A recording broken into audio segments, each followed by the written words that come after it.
ಕನ್ನಡ ನಾಡು, ಇದು ಕನ್ನಡಿಗರ ನಾಡಿಮಿಡಿತ. ಮೊನ್ನೆ ನಡೆದಂತ ಕಾರ್ಯಕ್ರಮದಲ್ಲಿ ಕಾಂಗ್ರೆಸ್ ಕಾರ್ಯಕರ್ತರು ಬಟ್ಟೆ ಬಿಚ್ಚಿದ್ರಲ್ಲ, ಆಗ್ಲೇ ಕಾಂಗ್ರೆಸ್ ತೆಗೆದು ನಗ್ನನಾಗ್ಬಿಟ್ಟಿದ್ದಾರೆ. ಇನ್ನೇನು ಬಟ್ಟೆ ಬಿಚ್ಚೋದು ಏನಿದೆ ಅಂತ ವ್ಯಂಗ್ಯ ಮಾತಾಡಿದ್ದಾರೆ. ಇವಾಗ ಚೈನೀಸ್ ಗೂಡ್ಸ್ ಅನ್ನು ತೊಗೊಂಬಂದು ನಾವು ತಯಾರು ಮಾಡಿದ್ವಿ ಅಂದ್ಬಿಟ್ಟು ಹೇಳಿ ಬರೀ ಗಲ್ಗೋಟಿ ಅದು ಯೂನಿವರ್ಸಿಟಿದು ಒಂದು ಹಾಳೆ ಆಗಿಲ್ಲ, ಇಡೀ ನಮ್ಮ ದೇಶದೇ ಗಲ್ಗೋಟಿ ಆಗ್ಬಿಟ್ಟಿತ್ತು ಅದು. ಅದರಲ್ಲಿ ಅದ್ರ ಮಧ್ಯದಲ್ಲಿ ಇಂಡೋ US ಯಾವ ಥರ ಇವರು ಡೀಲಲ್ಲಿ ಸರೆಂಡರ್ ಮಾಡಿದ್ದಾರೆ, ನಮ್ಮ ಕೃಷಿ ಕ್ಷೇತ್ರಕ್ಕೆ ಅಲ್ಲಿ ತೊಗೊಂಡು ಒತ್ತಿಟ್ಬಿಟ್ಟಿದ್ದಾರೆ. ನಮ್ಮ ಫಾರ್ಮರ್ಸ್ ನಮ್ಮ ರೈತರಿಗೆಲ್ಲ ತೊಗೊಂಡು ಒತ್ತಿಟ್ಬಿಟ್ಟಿದ್ದಾರೆ.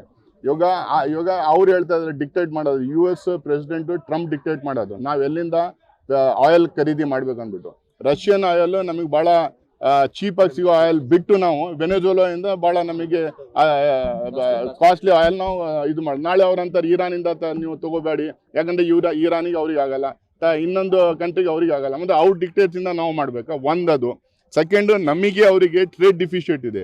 ಟ್ರೇಡ್ ಡಿಫಿಷಿಟ್ ನಮಗೆ ಅಡ್ವಾಂಟೇಜ್ ಪೊಸಿಷನ್ ಇತ್ತು, ಅಮೇರಿಕಾಗೆ ಡಿಸ್ಅಡ್ವಾಂಟೇಜ್ ಪೊಸಿಷನ್ ಇತ್ತು. ಅದು ರಿವರ್ಸ್ ಮಾಡಿದ್ದಕ್ಕೆ $500 million US ಎಕ್ವಿಪ್ಮೆಂಟ್ ನಾವು ಖರೀದಿ ಮಾಡ್ತೀವಿ. ಪ್ರತಿ ವರ್ಷ $100 billion US ಎಕ್ವಿಪ್ಮೆಂಟ್ ನಾವು ಖರೀದಿ ಮಾಡ್ತೀವಿ ಅಂದ್ಬಿಟ್ಟು ಇವ್ರು ಬರ್ದ್ಕೊಟ್ಟು ಬರ್ತಾರೆ. ಯಾರಾದ್ರೂ ಡಿಸ್ಕಷನ್ ಮಾಡಿದ್ದಾರೆ? ಸೊ ಆ್ಯಂಟಿ ಇಂಡಿಯಾ ಕೆಲಸ ಮಾಡ್ತಾ ಇರೋದು ಇವರು, ನಮ್ಮ ಸಾರ್ವಭೌಮತ್ವವನ್ನು ಸರೆಂಡರ್ ಮಾಡ್ತಾ ಇರೋದು ಇವರು, ನಮ್ಮ ಎಕಾನಮಿಯನ್ನು ಸರೆಂಡರ್ ಮಾಡ್ತಾ ಇರೋದು ಇವರು, ನಮ್ಮ ರೈತರದ್ದು ಪರವಾಗಿರೋ ಅಡ್ವಾಂಟೇಜಸ್ ಎಲ್ಲ ಸರೆಂಡರ್ ಮಾಡ್ತಾ ಇರೋದು ಇವರು. ಅದಕ್ಕೆ ನಾವು ಪ್ರೊಟೆಸ್ಟ್ ಮಾಡಿಲ್ಲ ಅಂದರೆ ನಮ್ಮ ಯುವ ಕಾಂಗ್ರೆಸ್ ಇನ್ನು ಏನು ಮಾಡ್ತಾರೆ? ಸಬ್ಸ್ಕ್ರೈಬ್ ಮಾಡಿಕೊಳ್ಳಲು ಕೂಡಲೇ ಪಕ್ಕದಲ್ಲಿ ಕಾಣುವ ಬೆಲ್ ಐಕಾನ್ ಕ್ಲಿಕ್ ಮಾಡಿ ನೋಟಿಫಿಕೇಶನ್ ಪಡೆಯಿರಿ.